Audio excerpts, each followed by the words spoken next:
आपको क्वेश्चन दिख रहा है वो हर एक शिफ्ट में आ रहा है, परंतु इस क्वेश्चन से बच्चे बिल्कुल परेशान हो चुके हैं। तो देखिए गाइस, सबसे पहला क्वेश्चन देख लेते हैं आसान सा। इस तरह का क्वेश्चन जब भी पूछता है, देखिए क्वेश्चन में कहता क्या है कि कोई सामान खरीदा। अब सामान खरीदेगा तो सामने वाला बेचेगा, बेचने के बाद फायदा भी हो सकता है, घाटा भी।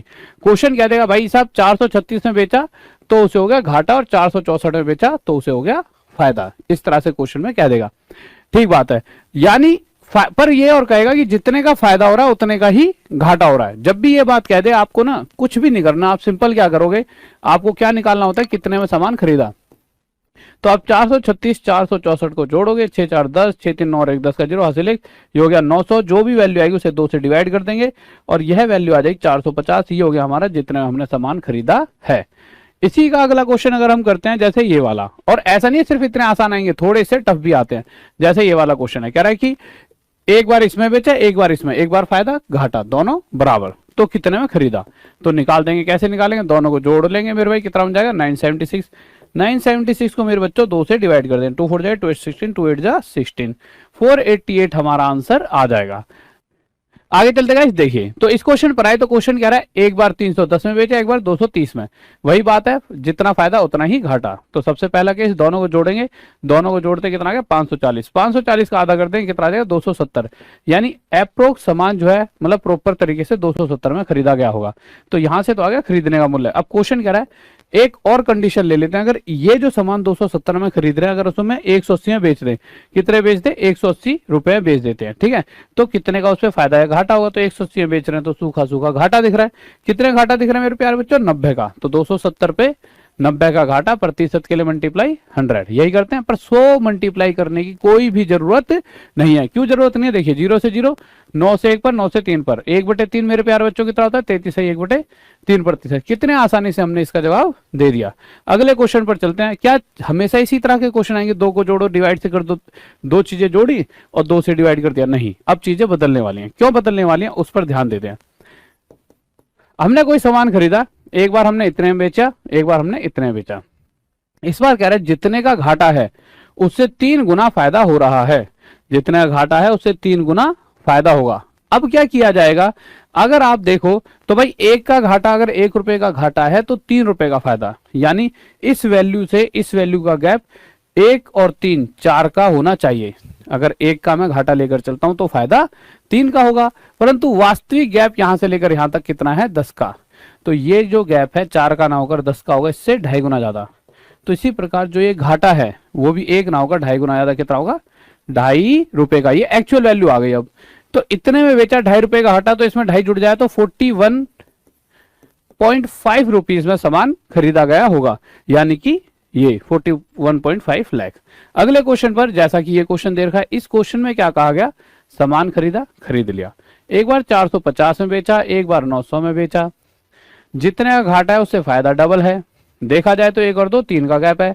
एक्चुअल गैप कितने का मेरे, यहां से लेके यहां तक का 450 का। ये गैप 3 का नहीं है, 450 का। कितने गुना ज्यादा है, यहां से 150 गुना। तो इसी प्रकार ये घाटा भी इससे 150 गुना ज्यादा होगा। अगर घाटा 150 गुना ज्यादा है तो ये 150 इसमें जुड़ जाएगा, और हमने सामान कितने में खरीदा होगा 600 में। जुड़ क्यों रहा है, क्योंकि देखो बेचने वाले से खरीदने वाले पर जब भी उल्टा जाते हैं ना तो घाटा जुड़ता है और फायदा माइनस कर देते हैं, ठीक है। तो हम उल्टा जा रहे हैं ना, ठीक है। अब क्वेश्चन कह रहा है ये जो सामान अगर मैंने 600 में खरीदा है, अगर मैं इसे 20% लाभ पर बेचता हूं, तो 20% लाभ पर बेचूंगा तो 120/100 में बेच दूंगा। तो 2 जीरो से 2 जीरो कट जाएंगे, 12 6 72। तो उस कंडीशन में इतने रुपए में बेच दूंगा। अगर मैं इस क्वेश्चन की बात करूं तो इस क्वेश्चन को भी हम देखें तो एक बार कह रहा है कि इतने में बेचा है 950 में, एक बार 110 करो 1060 रुपए में बेचा है। अब बात फिर से वहीं आ जाती है। क्वेश्चन कह रहा है इस बार जो फायदा है वो घाटे से 20% एक्स्ट्रा है। 20% यानी 1/5, यानी घाटा अगर 5 का है तो 20% यानी 1 ज्यादा, फायदा 6 का होगा। अब हम देखते हैं यहां से लेके यहां तक का गैप मेरे प्यारे बच्चों रेशो के हिसाब से 11 बन रहा है, पर ये एक्चुअल गैप कितने का 110 का। तो हम कंपेयर करेंगे कि भाई गैप 11 का नहीं है 110, यानी 0 यहां ज्यादा है तो 0 यहां 0 यहां। अब अगर आप क्या देखोगे, अगर 950 का सामान बेचा है और उसके ऊपर 50 का घाटा है तो 50 इसमें जुड़कर तो सामान कितने में खरीदा गया होगा 1000 में। जुड़ा क्यों, क्योंकि उल्टा चल रहे हैं। अब क्वेश्चन क्या कर रहा है, यही तो पूछ रहा है कि मेरे भाई की वो बताओ cost price, find cost price, ठीक है। तो 1000 आ गया आंसर। अगले क्वेश्चन पर चलते हैं। सेम इसी तरह का क्वेश्चन ये है कि एक बार सामान खरीदा 740 में बेचा, एक बार मेरे भाई 870 में बेचा, जितने का घाटा है उससे फायदा जो है इतना प्रतिशत ज्यादा, इतना प्रतिशत यानी 1/6, यानी अगर 6 का घाटा है तो फायदा उससे एक ज्यादा यानी 7 का है। ये गैप आपका कितने का, 130 का। तो इन दोनों का टोटल जो 13 बन रहा है, 13 ना होकर 130 होगा, 1 जीरो यहाँ तो 1 जीरो 1 जीरो यहाँ लग जाएगा, तभी तो दोनों का टोटल मेरे प्यार बच्चों 130 बनेगा।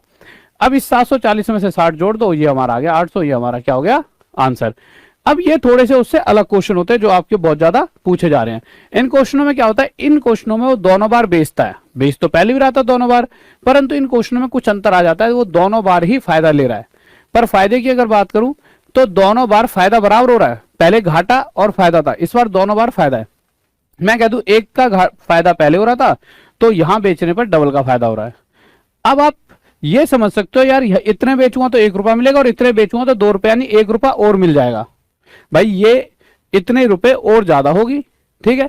या इसे दूसरे तरीके से समझिए कि भैया देखो 69 से 78 का गैप 9 है, अगर मेरे को यहां से यहां तक डबल प्रॉफिट चाहिए तो होगा क्या, यहां से लेके यहां तक जो प्रॉफिट हो रहा था उतना ही और यहां से यहां तक होना चाहिए, यानी अगर 9 हो रहा है तो पहले भी 9 होता होगा। 69 में से 9 घटाओ तो हमने ये सामान कितने में खरीदा होगा, 60 में। इसी तरह से ये क्वेश्चन आपके लिए होमवर्क में, हर एक बच्चा सही जवाब देगा पिछले वाले क्वेश्चन की तरह। और गाइस अपने दोस्तों से पूछो क्या उन्हें ये वाली सारी ट्रिक बताती है। और साथ ही मेरे प्यारे बच्चों इस संडे रविवार रात 9 बजे